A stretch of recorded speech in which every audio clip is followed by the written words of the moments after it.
கொள்கிறேன். நன்றி, வணக்கம்.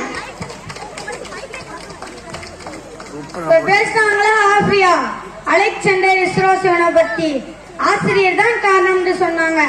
அடுத்ததாக பெற்றோர் என்ற தரப்பில் பேச வராங்க சஹானா. வாங்க அவங்க என்னென்ன சொல்ல போறான்னு பாப்போம். வாங்க சஹானா. இங்கும் கூடியுள்ள அனைவருக்கும் என் பணிவான வணக்கத்தை தெரிவித்துக் கொள்கிறேன். எனக்கு முன்னாடி பேசிய சகோதரி கூறினார், ஆசிரியர்